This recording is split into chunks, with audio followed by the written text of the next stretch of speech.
लग्न झालेल्या मुलीनं तर खूप चाणाक्ष असायला हवं. हातात अगदी माती जरी आली ना तरी त्यातले सोन्याचे कण वेचता यायला हवे.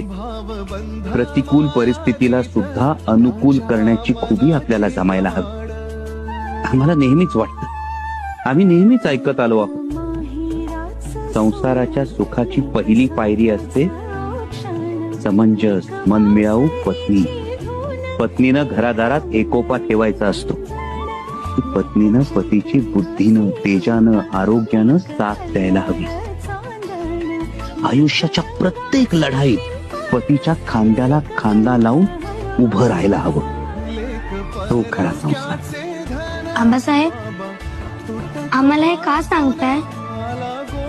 प्रत्येक बापाला आपल्या लेकीला हे कधी ना कधी सांगायचं असतं बा, म्हणून सांगितलं.